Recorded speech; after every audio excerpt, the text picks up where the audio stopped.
Number 4, फिर मधु बहन के पास में भगत समाज की शंका आई। पवन भगत जी, आप कहते हैं कि संत रामपाल जी स्वयं कबीर परमात्मा है, जबकि उन्होंने तो अपने गुरु स्वामी राम देवानंद जी महाराज के लिए सतगुरु शब्द का प्रयोग किया है और उन्होंने कहा है कि सतगुरु की भूमिका खुद कबीर परमात्मा ही निभाते हैं। फिर संत रामपाल जी स्वयं कबीर परमात्मा कैसे हुए? क्या यहां काशी के भंडारे में कबीर और केशव की तरह डबल रोल कर रहे थे? भगत समाज की शंका है कि भाई आप सत्सेवक कहते हो कि संत रामपाल जी महाराज 8 सितंबर 1951 से धरती पे प्रकट हैं, खुद वो कबीर परमात्मा है। और संत रामपाल जी महाराज कहते हैं कि सतगुरु की भूमिका को खुद कबीर परमात्मा करता है, सतगुरु का रोल खुद कबीर परमात्मा करता है। तो संत रामपाल जी महाराज जी तो अपने गुरु को सतगुरु कहते हैं, सतगुरु रामदेवानंद जी महाराज। तो अब ये बताओ कि सतगुरु के रूप में रामदेवानंद जी महाराज जी वो कबीर परमात्मा हैं, या फिर आप लोगों के अनुसार 8 सितंबर 1951 से संत रामपाल जी महाराज जी कबीर परमात्मा है? दो परमात्मा कैसे हो गए? क्या काशी के भंडारे की तरह केशव और कबीर, क्या ये दो रोल हो रहे हैं? नहीं भाई, कोई दो रोल नहीं हो रहे। परमेश्वर की लीला को समझना है।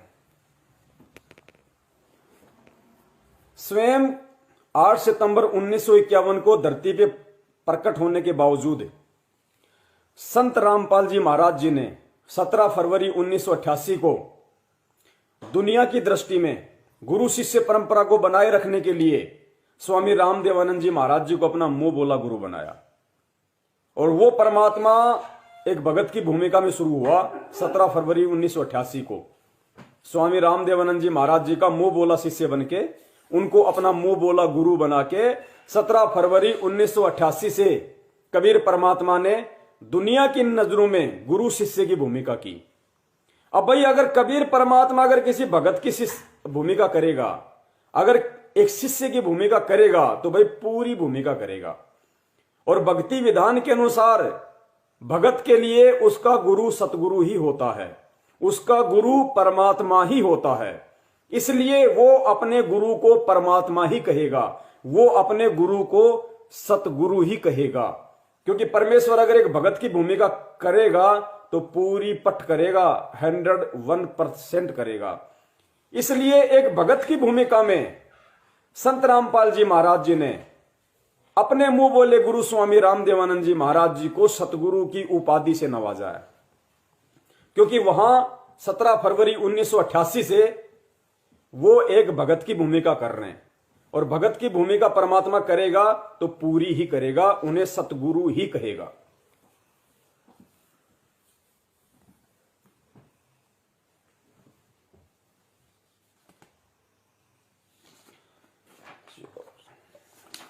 आखिरी पॉइंट है 5 नंबर, इसमें 4-5 सवाल हैं। सवाल नंबर 5, भगत समाज का फिर मधु बहन के पास में सवाल आया। सत्साई पवन भगत जी, अन्य कोई प्रमाण जिसे ये और पुख्ता हो सके कि कबीर परमात्मा सतगुरु रामपाल जी महाराज जी के स्वरूप में 8 सितंबर 1951 से धरती पर प्रकट हैं, और वास्तव में 17 फरवरी के दिन उनका बोध दिवस मनाने वाला भक्ति इतिहास में मूर्खों की श्रेणी में गिना जाएगा। इतने सबूत दिखा दिए, फिर भी भाई कह रहा है कि भाई और कोई ऐसा कोई सबूत दो, ऐसा और कोई ठोस कोई प्रमाण दो जिससे ये हमारे को पूरा ये पुख्ता हो जाए कि 8 सितंबर 1951 से धरती पे सतगुरु रामपाल जी महाराज जी के स्वरूप में कबीर परमात्मा मौजूद है, और वास्तव में 17 फरवरी को उनका बोध दिवस मनाने वाला दुनिया का सबसे बड़ा मूर्ख इंसान होगा। देखो भगत जी, परमेश्वर ने दया की है, जरूर आपका पेटा भरेंगे। देखिए कुछ पॉइंट हैं, कुछ निष्कर्ष सतगुरुदेव जी के आशीर्वाद से हमने सत्संगों से निकाले हैं, वो आपके सामने हम रख रहे हैं। मानना या ना मानना ये आपके अपने विवेक के ऊपर है। देखिए, अगर संत रामपाल जी महाराज 8 सितंबर 1951 से स्वयं कबीर परमात्मा ना होकर अगर एक जीव श्रेणी में हैं, आप और हमारी तरह हैं, और यदि सतलोक से भेजी गई कोई आत्मा है जैसा कि गुरु जी कहते हैं कि मैं तो कबीर परमात्मा का भेजा हुआ संत हूं, मैं तो उनका भेजा हुआ दूत हूं, मैं तो उनका भेजा हुआ दास हूं, आप आत्माओं को जगाने के लिए आया हूं। तो यदि संत रामपाल जी महाराज सतलोक से भेजी गई कोई आत्मा है तो पुण्यात्माओं विचार करना, परमेश्वर की एक वाणी है कि पृथ्वी ऊपर पग जो धारे वो करोड़ जीव एक दिन में मारे। पृथ्वी के ऊपर एक इंसान सुबह रोजी रोटी के लिए निकलता है और शाम को अपने घर से आता है वापस, तो परमात्मा कहते हैं 1 करोड़ जीवों की हत्या का पाप बोझ अपने सिर पे रख के लाता वो सारा दिन में। पृथ्वी ऊपर पग जो धारे करोड़ जीव एक दिन में मारे। अगर संत रामपाल जी महाराज एक सामान्य व्यक्ति होते, एक सामान्य इंसान होते, तो 8 सितंबर 1951 से पुण्यात्माओं वो कितने पाप कर्मों का बोझ अपने सिर पे रख चुके होते। और एक जीव जिसके सिर पे अनगिनत पाप कर्मों का बोझ हो, वो दूसरों को नाम उपदेश देके कैसे उनका बोझ कम कर सकता है, कैसे उनका बोझ हल्का कर सकता है, जबकि नाम देने वाले के यानी सामने जो कोई उनका भगत बनेगा, शिष्य बनेगा, उसके पाप कर्म उल्टा उसके सिर पे आ जाते हैं। शिष्य पार तभी तो होगा ना जब शिष्य के पाप कर्म हल्के होंगे। तो शिष्य के पाप कर्म कौन ले रहा अपने ऊपर नाम देके? गुरु। तो अगर संत रामपाल जी महाराज अगर 1997 में यदि वो परमात्मा बने तो नाम तो 1994 से देने लग गए, तो वो खुद भी जीव और दूसरे जीवों को नाम देके और उनके पाप कर्म अपने सिर पे ले रहे। इसका जो एग्जाम्पल है वो हमने काशी के भंडारे को लेकर चलना पड़ेगा। जिस प्रकार संत रामपाल जी महाराज जी को लोग मानते हैं कि वो परमात्मा की भेजी हुई आत्मा है, उनका संत है। पुण्यात्माओं, काशी का जब भंडारा हुआ था तो काशी के भंडारे में परमात्मा जितने भी सेवादार थे और जितने भी आत्माओं को परमात्मा बैल बना के लाए थे, जिनके ऊपर सामान रख के लाए थे, पुण्यात्माओं ध्यान देना, ये दिमाग पे जोर देना, अगर जीव होते तो क्या होता। जितने भी 9 लाख बैल परमात्मा ने उन जीव आत्माओं को बनाया अपनी शब्द शक्ति से, उनके ऊपर सामान लाद के लाए और सेवादार भी परमात्मा सतलोक से ही लेके आए थे। हंस आत्माएं यानी परोसने का काम भी सतलोक वाली ही आत्मा कर रही थी। फिर गुरुजी ने क्या बताया कि वो 9 लाख बैल और वो जितने भी जो सेवादार थे उनमें से किसी के भी पैर धरती से टच नहीं हो रहे थे। धरती से 1 फुट ऊपर उन सभी सेवादारों के पैर थे। धरती से 1 फुट ऊपर। वो आत्मा कहां से आई थी? सतलोक से। और उन परमात्मा ने उन सभी सेवादारों के पैर धरती से 1 फुट ऊपर क्यों रखे? क्योंकि ये काललोक का विधान है जो परमात्मा भी नहीं तोड़ता कि पृथ्वी ऊपर पग जो धारा है वो करोड़ जीव एक दिन में मारा है। तो वो आत्माएं तो 3 दिन तक रुकी थी भंडारे में। 3 दिन में तो उनके ऊपर 3 करोड़ पाप कर्म सिर हो जाते, और जिनके ऊपर 3 करोड़ पाप कर्म सिर चढ़ जाते फिर वापस वो सतलोक नहीं जा पाते। तो अगर संत रामपाल जी महाराज जी भी अगर कबीर परमात्मा की भेजी हुई कोई आत्मा होती तो जाहिर सी बात है अगर वो आत्मा अगर पृथ्वी पे पैर रखेगी तो उसके साथ क्या होगा? वो खुद ही पार नहीं हो पाएगा, दूसरों को कहां से पार करेगा? अगर जब कबीर परमात्मा खुद जबकि उनके साथ आए थे, उन आत्माओं के तो कबीर परमात्मा केशव बंजारे के रूप में खुद साथ आए थे, उसके बाद भी परमात्मा ने उन आत्माओं को जमीन से 1 फुट ऊपर रखा। जबकि संत रामपाल जी महाराज जी अगर सतलोक से भेजी हुई आत्मा है तो उनके साथ तो कबीर परमात्मा भी नहीं आए और उनके तो पैर भी जमीन पे टिके हुए हैं। तो भाई ये क्या कारण है? अगर आत्मा है और जमीन पे पैर टिके हैं तो भाई कितने पाप कर्म उनके सिर पे चढ़े हुए हैं, और जिसके खुद के पाप कर्म हल्के नहीं हो सकते दूसरों को नाम देके कहां से कर देगा? उल्टे और पाप अपने सिर पे रख रहा है।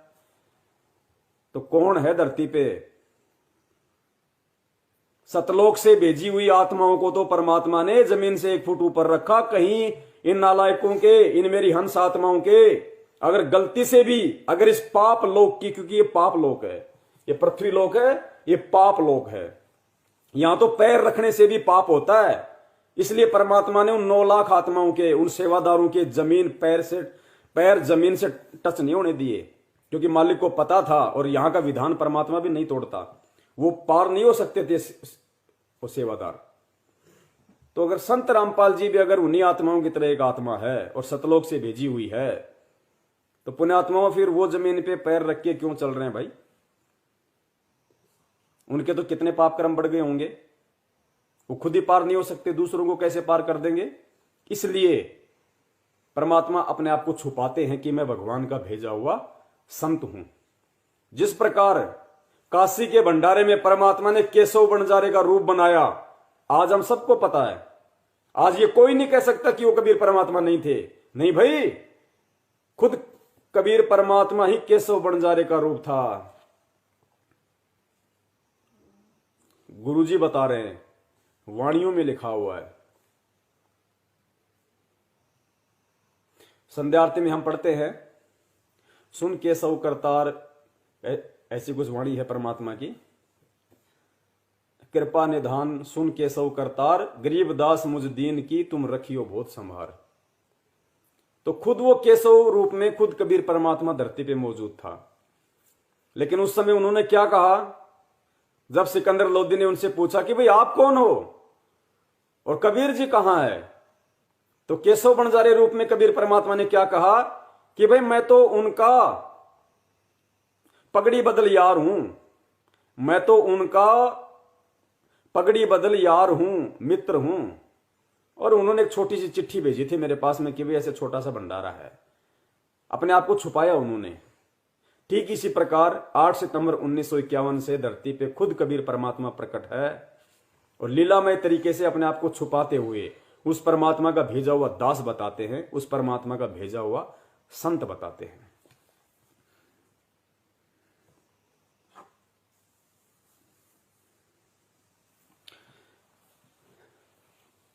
दूसरी बात, जो आत्माएं 17 फरवरी को बौद्ध दिवस मनाने की तैयारी कर रही हैं, या जो अपनी अज्ञानता में, मूर्खता में बौद्ध दिवस मनाने की सोच रही हैं, तो उन पुण्यात्माओं से दास की हाथ जोड़ के विनती है, एक पॉइंट पे जरा विचार कर लेना, अगर आपकी आंखें खुल जाएं तो। भक्ति विधान के अनुसार, क्योंकि गुरु अगर शिष्य की भूमिका करेगा तो पूरी करेगा। संत रामपाल जी महाराज जी ने अगर शिष्य की भूमिका की तो पूरी की, भगत की भूमिका की तो पूरी की, और आज अगर सतगुरु की भूमिका कर रहे हैं तो पूरी भूमिका कर रहे हैं कि इन आत्माओं को सतलोक भेज के छोड़ूंगा, चाहे मेरे साथ में कुछ भी हो जाए, चाहे जेल जाऊं, चाहे फांसी लगे। पूरी भूमिका निभा रहे हैं। और 17 फरवरी 1988 से सन 1994 तक उन्होंने जो भगत की भूमिका की, वो भी पूरी भूमिका की। और भगत की भूमिका में गुरुजी हमें सत्संगों में बताते हैं कि गुरु मानुष कर जानते ते नर कहिए अंध, और वह दुखी संसार में आ गए यम के फंद। और फिर गुरुजी ने बताया कि गुरु गोविंद दो नहीं भाई, दो समझे वो दो जग जाई। कि जो अपने गुरु को भगवान नहीं मानता, जो अपने गुरु को परमात्मा नहीं मानता, वो नरक में जाता, वो पाप आत्मा।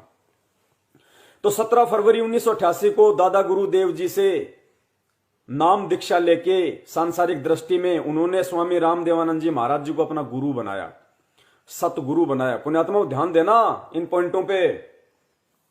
खुद कबीर परमेश्वर ने 8 सितंबर 1951 के दिन संत रामपाल जी महाराज जी के रूप में धरती पे प्रकट होके 17 फरवरी 1988 को दुनिया की दृष्टि में दिखावे में अपना मुंह बोला गुरु बनाते हुए 17 फरवरी 1988 को स्वामी रामदेवानंद जी महाराज जी से नाम दीक्षा ली, उनको अपना गुरु बनाया, सतगुरु बनाया।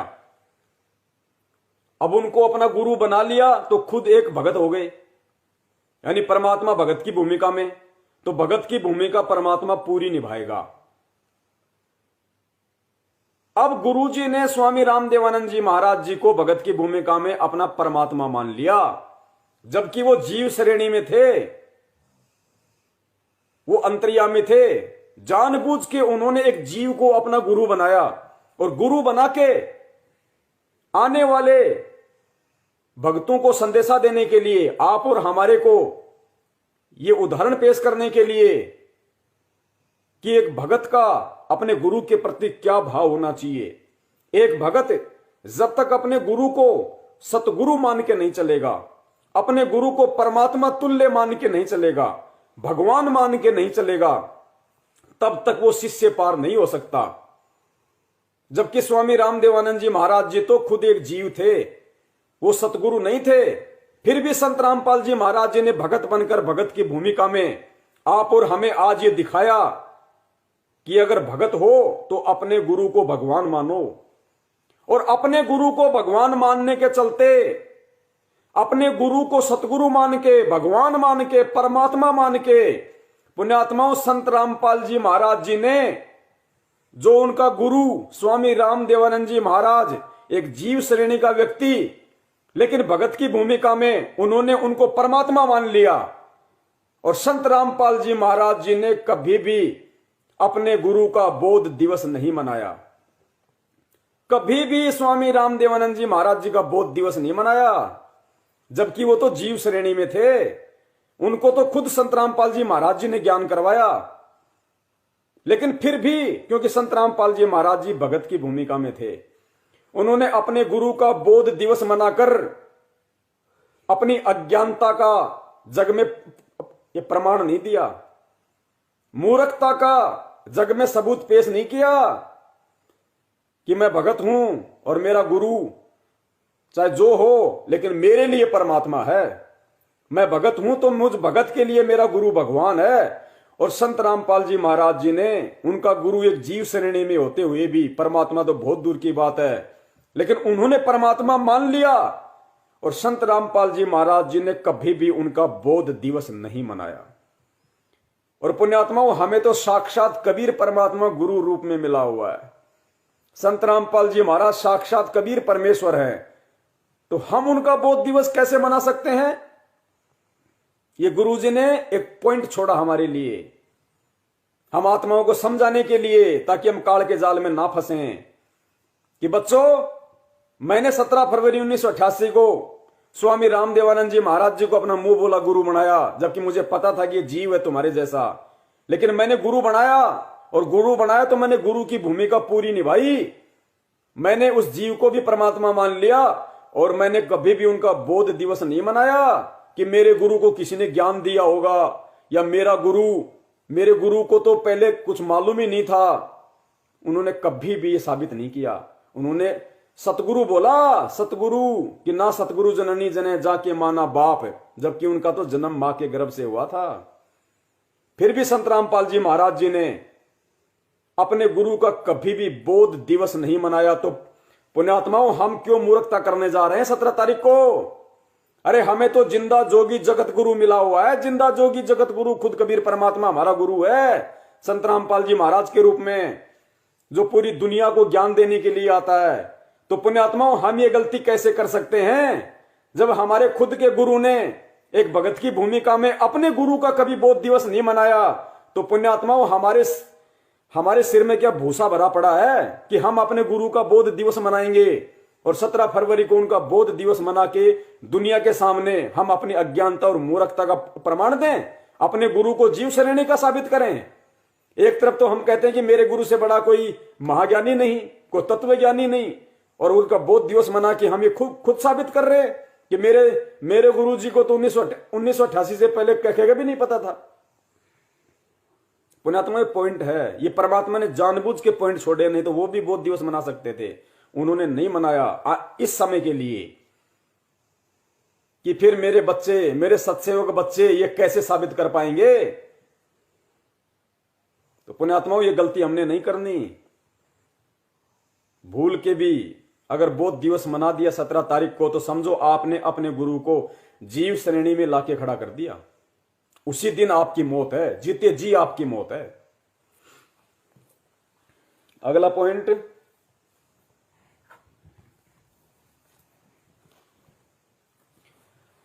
जो लोग ये कहते हैं अपने आप को बहुत ज्यादा सयाना समझ के, ज्ञानी समझ के, कि भाई पवन दास कहता भाई हमें कबीर प्रगट दिवस नहीं मनाना, हमने बोध दिवस नहीं मनाना। अब ये बताओ, गुरुजी क्यों मनाया करते थे? गुरुजी क्यों कबीर प्रगट दिवस मनाया करते थे? गुरुजी ने क्यों गरीबदास जी महाराज जी का बोध दिवस मनाया, जबकि गरीबदास जी महाराज जी तो खुद परमात्मा थे? फिर गुरुजी ने क्यों गरीबदास जी महाराज जी का बोध दिवस मनाया? गुरुजी ने क्यों आश्रम में हर साल कबीर प्रकट दिवस मनाया, तो हम क्यों नहीं मनाए? अरे महाज्ञानी भाइयों, यही तो परमात्मा हमारी परीक्षा ले रहा है। यही तो कबीर परमात्मा हमारी परीक्षा लेता है। हमें गुरु की करनी को नहीं देखना, हमें गुरु की कथनी के ऊपर चलना है। अगर संत रामपाल जी महाराज जी ने कबीर जी का प्रगट दिवस मनाया तो प्रगट दिवस मनाना उनके लिए जरूरी था। वो खुद कबीर परमेश्वर हैं, लेकिन फिर भी उन्होंने 650 साल पहले वाले उस फोटो को कबीर परमात्मा बता के उनका प्रगट दिवस मनाया। क्यों मनाया? क्योंकि अगर वो खुद कहे कि मैं कबीर परमात्मा हूं तो हम कोई यकीन नहीं करते। और सतगुरु रामपाल जी महाराज जी ने अपने आप को सतगुरु की भूमिका में, संत की भूमिका में इस दुनिया के सामने इन 33 करोड़ देवी देवताओं की ये जो व्यर्थ की हम जो पहले जो भक्ति विधि कर रहे थे, हम जो इनको भगवान मान के बैठे हुए थे, इन सबसे पीछा छुड़वाने के लिए उस कबीर परमात्मा संत रामपाल जी महाराज ने खुद एक संत बन के कबीर जी को परमात्मा साबित करना जरूरी था। उस फोटो को दिखा के कि देखो ये है कबीर भगवान जो 650 साल पहले लहर तारा तालाब पे प्रकट हुए थे शिशु रूप में। संत रामपाल जी महाराज जी की ये मजबूरी समझ लो या ये जरूरी समझ लो, उनको कबीर जी की फोटो के हिसाब से कबीर जी को भगवान बताना जरूरी था। अगर वो वेदों से, कुरान से, पुराण से, गीता जी से उस फोटो को दिखा के अगर उनको कबीर परमात्मा साबित ना करते तो पुण्यात्माओं, आज हम ब्रह्मा विष्णु महेश की भक्ति कैसे छोड़ते? आदमी दूसरी सीढ़ी पे उस समय चढ़ता है जब उसको ऊपर कोई सीढ़ी दिखाई देती है। नीचे की सीढ़ी को आदमी उस समय छोड़ता है जब ऊपर उसको कोई सीढ़ी दिखाई देती है। अगर संत रामपाल जी महाराज जी कबीर जी को भगवान ना बताते, 650 साल पहले वाली फोटो ना दिखाते, तो हम कभी भी ये नीचे की भक्ति नहीं छोड़ सकते थे। इसलिए संत की भूमिका में, सतगुरु की भूमिका में उनके लिए कबीर प्रगट दिवस मनाना जरूरी था और वो अंत तक मनाते रहेंगे। लेकिन संत रामपाल जी महाराज जी ने कभी अपने भगत से ये नहीं कहा, कोई भी उनका सत्संग दिखा देना, कोई भी उनकी वाणी दिखा देना। संत रामपाल जी महाराज जी ने खुद कबीर प्रगट दिवस मनाया, खुद गरीबदास जी महाराज जी का बोध दिवस मनाया। लेकिन संत रामपाल जी महाराज जी ने अपने किसी भी भगत को कभी भी ये नहीं कहा कि बच्चों तैयारी करो, कबीर प्रगट दिवस आ रहा है, हम कबीर प्रगट दिवस मनाएंगे। बच्चों तैयारी करो, गरीबदास जी महाराज जी का बोध दिवस आ रहा है, हम गरीबदास जी महाराज जी का बोध दिवस मनाएंगे। ये पॉइंट है। कभी नहीं कहा संत रामपाल जी महाराज जी ने अपने किसी भी भगत को, ना सतलोक आश्रम मैनेजमेंट को कहा, ना कभी अपने सत्संगों में कहा कि बच्चों 17 जून को कबीर साहिब जी का प्रगट दिवस आ रहा है, तैयारी करो, हम कबीर प्रगट दिवस मनाएं। कभी नहीं कहा उन्होंने ये कहा कि अगला सत्संग कबीर प्रगट दिवस के उपलक्ष्य में होगा। अगला 7 दिवसीय सत्संग गरीबदास जी महाराज जी के बोध दिवस के उपलक्ष्य में होगा। उन्होंने मनाने के लिए नहीं कहा कभी। ये मनाने का ठेकेदारी सतलोक आश्रम मैनेजमेंट हरियाणा ने ले रखी थी। ये लोग मनाया करते थे और इनके पीछे ये लाखों की मूर्ख संगत पीछे पीछे हो लिया करती थी। क्योंकि सतलोक आश्रम मैनेजमेंट हरियाणा ने, गुरुजी के परिवार वालों ने तो कभी गुरुजी को परमात्मा वाली दृष्टि से देखा ही नहीं, कभी उनको गुरु ही नहीं माना। कबीर परमात्मा मानना तो बहुत दूर की बात है। इसलिए ये लोग खुद कबीर प्रगट दिवस की तैयारियां करते थे, खुद ये मनाया करते थे, क्योंकि ये गुरुजी को कबीर नहीं मानते थे, ये कबीर केवल उस फोटो को मानते थे। जबकि गुरुजी ने कभी नहीं कहा कि बच्चों जून का महीना आ रहा है, हमें कबीर प्रगट दिवस मनाना है, कभी नहीं कहा गुरुजी ने हमेशा सत्संगों में आप देख लेना, कबीर प्रगट दिवस से पहले जो सत्संग हुए होंगे उस सत्संग में परमात्मा ने यही कहा कि बच्चों अगला जो 7 दिवसीय सत्संग होगा या 3 दिवसीय सत्संग होगा वो कबीर प्रगट दिवस के उपलक्ष्य में होगा। अगला जो सत्संग होगा वो गरीबदास जी महाराज जी के बोध दिवस के उपलक्ष्य में होगा। मनाने के लिए किसी को नहीं कहा। पुण्यात्माओं, अब ये खत्म हो जाएगा धीरे धीरे। अब धरती पे वर्तमान में वो आत्माएं हैं जिनको सतलोक की चाह है, जो परमात्मा की विशेष पुण्य आत्माएं हैं, जो दूध और पानी को मिले हुए को छान लेंगी, सतगुरु और संत में से सत साहिब को निकाल लेंगी। अब परमेश्वर जब आएंगे तो परमेश्वर के सामने ये कोई बाधा नहीं रहेगी, ना शास्त्र दिखाने की, ना कबीर प्रगट दिवस मनाने की, ना किसी का बोध दिवस मनाने की। जिसने मनाना है मनाते रहो, और जिसने सतलोक जाना है वो ज्ञान को आधार बनाते रहो। तो पुण्यात्माओं, ये हमारा विषय था, और परमेश्वर दया करें हम सभी पे, परमात्मा इसी तरीके से फेसबुक पे या अन्य किसी भी सोशल मीडिया के मंच के माध्यम से परमात्मा साध संगति की दया हम पे करते रहें, और ऐसे ही साध संगति के माध्यम से जो नए नए टॉपिक हैं, नए नए विषय हैं, नए नए परमेश्वर के संकेत हैं, इशारे हैं, वो भगत समाज के सामने आते रहें। हम सबकी आत्मा ऐसे ही गदगद होता रहे, हम सबका विश्वास अपने भगवान पे, अपनी भक्ति पे, अपने गुरु पे इसी तरीके से बढ़ता रहे, दृढ़ होता रहे। और देखो पुण्यात्माओं, कोई भी आदमी कबीर साहिब जी का बोध दिवस नहीं मनाता। अगर कबीर साहिब जी का बोध दिवस मनाता हो तो मुझे बता दो। अरे उन्होंने भी तो दीक्षा ली थी ना स्वामी रामानंद जी से उन्होंने भी तो दीक्षा ली होगी। अगर कबीर जी के लहर तारा तालाब पे प्रकट होने का दिन अगर किसी को याद है तो रामानंद जी से नाम दीक्षा लेने वाला दिन भी याद होगा। तो ये बताओ, कबीर साहब का बोध दिवस क्यों नहीं मनाते? जो व्यक्ति कबीर साहब का प्रगट दिवस मनाते हैं वो कबीर साहब का बोध दिवस क्यों नहीं मनाते? क्योंकि उन्हें अच्छे से पता है कि कबीर साहब जी को कोई बोध नहीं करा सकता, कबीर साहब जी को कोई ज्ञान नहीं करा सकता, इसलिए आज उनका कोई बोध दिवस नहीं मनाता। लेकिन संत रामपाल जी महाराज जी का मना रहे हैं, यही सबसे बड़ी गलती कर रहे हैं, क्योंकि हम संत रामपाल जी महाराज जी को कबीर परमात्मा नहीं मानते, इसलिए हम उनका बोध दिवस मनाने की सोच रहे हैं। वरना कबीर साहब का बोध दिवस क्यों नहीं मनाते भाई? क्योंकि पता है कि वो कबीर जी थे भाई, खुद वो परमात्मा था वो कबीर साहब, और उन्होंने तो रामानंद जी को मुंह बोला गुरु बनाया था, और कबीर जी को भाई कौन ज्ञान करा देगा? वो तो जगत गुरु थे। पुण्यात्माओं, वो जगत गुरु, वो कबीर परमात्मा, जिस दिन आप अपने गुरु संत रामपाल जी महाराज जी को मान लोगे ना, उस दिन तो आप भगत बनोगे, भगत। अभी ये मत सोचो कि आपकी भक्ति शुरू हो गई है। जिस दिन हम गुरु को परमात्मा मान लेंगे हृदय से, इस ज्ञान को आधार बना के, गुरु जी ने स्पष्ट सत्संग में बोल रखा पुण्यात्माओं, उसके बाद तो तुम्हारी भक्ति शुरू होगी। आज तक तो बस वैसे चल रहा है मामला, डब्बा डोल। जब तक हम गुरु को परमात्मा नहीं मानेंगे तब तक तो हमारी भक्ति भी शुरू नहीं होती। तो जितने भी मेरे भाई बहन जो लाइव जुड़े हुए हैं, चाहे 2014 के बाद वाले उपदेशी हों, चाहे 2014 से पहले वाले हों, आप सभी से दास की करबद्ध विनती है। दास का काम केवल सतगुरुदेव जी के आशीर्वाद से, उनकी प्रेरणा से आप जी तक ये सत संदेशा पहुंचाने का था।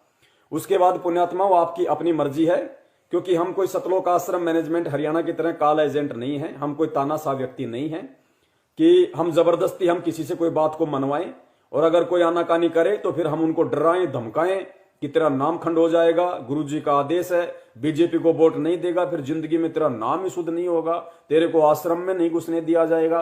पुण्यात्माओं, ये भक्ति मार्ग है। परमेश्वर ने आत्मा को स्वतंत्र छोड़ा हुआ है। जब परमेश्वर अपनी आत्मा के ऊपर किसी प्रकार का कोई दबाव नहीं देते तो पुण्यात्माओं, हम परमेश्वर की आत्माओं पे, अपने भगत भाई बहनों पे दबाव देने वाले कौन है? इस आत्मा को परमात्मा ने सतलोक में भी स्वतंत्र छोड़ रखा था, इस आत्मा को परमात्मा ने आज भी स्वतंत्र छोड़ रखा है। अगर सतलोक में परमात्मा ने यदि आत्मा पे कोई पाबंदी लगाई होती तो हम काल के साथ यहां नहीं आ पाते, लेकिन सतलोक में परमात्मा ने हमें स्वतंत्र रखा हुआ था। परमात्मा ने हमें यही कहा था कि पुण्यात्माओं, जो जो इसके साथ में जाना चाहता है वो अपनी स्वीकृति दे दे। तो जिसने स्वीकृति दी उसी को परमात्मा ने यहां भेजा है, अन्यथा किसी को नहीं भेजा परमात्मा ने। तो सतलोक में भी परमात्मा ने इस आत्मा को स्वतंत्र रखा हुआ है, और आज भी परमात्मा ने इस आत्मा को स्वतंत्र रखा हुआ है। भाई जिसके ज्ञान समझ में आए वो आदमी भक्ति करो, वो आदमी इस पंथ में रुको, जो आदमी नियम निभा सके, जो मर्यादा निभा सके, वो आदमी इस पंथ में रहो, इस पंथ में जुड़ो, अन्यथा आप यहां से जा सकते हो, आपकी यहां इस पंथ में कोई आवश्यकता नहीं है। अगर परमात्मा दबाव दे तो उससे बड़ा फिर समर्थ कौन, परमात्मा से बड़ा शक्तिशाली कौन? वो तो गर्दन पकड़ के 2 मिनट में सीधा कर दे। लेकिन ये मार्ग पुण्यात्मा दबाव का नहीं है, ये मार्ग ज्ञान आधार का है। और ये कलयुग की पिछली पीढ़ी परमात्मा ने स्पेशली ज्ञान आधार के लिए ही चुनी है। जो आत्मा इस वक्त ज्ञान आधार नहीं बनाएगी और जो आत्मा देखा देखी चलेगी, किसी को सीनियर भगत समझ के उसके पीछे लग जाएगी, किसी को गुरु जी का भाई समझ के उसके पीछे लगी रहेगी, किसी को गुरु की बेटी समझ के उसके पीछे लगी रहेगी, वो आत्मा कभी भी ज्ञान आधार नहीं बना सकती। और जो ज्ञान आधार नहीं बना सकता वो कभी भी सतलोक नहीं जा सकता। इसका हमें भी बड़ा दुख है, हमें भी बड़ा खेद है। इसलिए हम सतगुरुदेव जी के निमित्त होके, उन्हीं के आशीर्वाद से, उन्हीं की प्रेरणा से एक छोटा सा हमारा यह प्रयास है, परमात्मा की आत्माओं तक हमें संदेशा पहुंचा सकें, उन्हें परमात्मा की यथार्थ जानकारी दे सकें कि जिस सतगुरु रामपाल जी महाराज जी ने कबीर जी को भगवान साबित किया है, तो साबित करने वाला कौन है? कबीर जी को साबित कौन कर सकता है? कबीर जी को स्वयं कबीर ही साबित कर सकता है, और कबीर को कबीर साबित करने वाला दुनिया में और कोई नहीं है। तो पुण्यात्माओं, इस धोखे में ना रहना। ना तो आपने 17 फरवरी को सतगुरु रामपाल जी महाराज जी का बोध दिवस मनाना है, और ना ही सतगुरु रामपाल जी महाराज जी के पृथ्वी पे रहते सहते आपने कभी भी जून के महीने में या मार्च के महीने में जब भी आता है कबीर प्रगट दिवस नहीं मनाना। अगर आप जून के महीने में कबीर प्रकट दिवस मनाते हैं तो ये 100% मान के चलिए कि भगवान तो आज भी आप उस कबीर जी को मानते हैं, दाढ़ी मूछ वाले को। अगर आप कबीर प्रकट दिवस मनाते हैं तो यही सिद्ध होगा कि गुरु जी को आप केवल एक संत मानते हैं और भगवान केवल आप दाढ़ी मूछ वाली फोटो को ही मानते हैं। और इस वक्त जो प्राणी संत रामपाल जी महाराज जी का शिष्य होके संत रामपाल जी को केवल एक संत मानेगा, और भगवान यदि वो कबीर जी को देखेगा, वो शिष्य कभी जिंदगी में पार नहीं हो सकता। इसलिए हमने कबीर प्रगट दिवस नहीं, हमने 8 सितंबर को केवल सतगुरु प्रकट दिवस ही मनाना है। तो जितना हो सके संदेश आप अपने भाई बहनों तक पहुंचाओ। दास की जो सेवा है, दास अपने तन मन धन से पूरी निभा रहा है, ताकि कल को परमेश्वर आए और परमेश्वर कहें कि बेटा जब तुझे सच्चाई का पता था, तुझे सारी बातों का पता था, तो तू कैसे चुपचाप बैठ गया?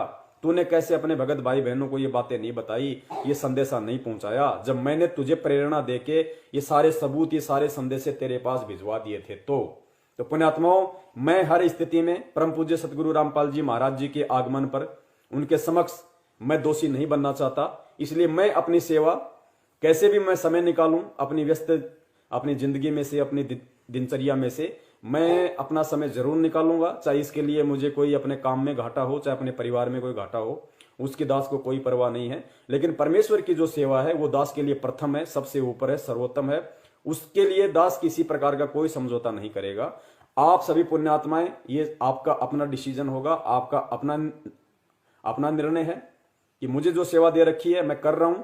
आपको जिस सेवा जो परमेश्वर ने दी हुई है, इन वीडियो को आगे से आगे शेयर करने की, व्हाट्सएप पे, फेसबुक पे, इंस्टाग्राम पे, ट्विटर पे या अन्य जिस भी भगत भाई बहन के पास में, देखो कोई नाराज हो तो 1000 बार हो, आपने संदेशे देने पड़ेंगे पुण्यात्माओं।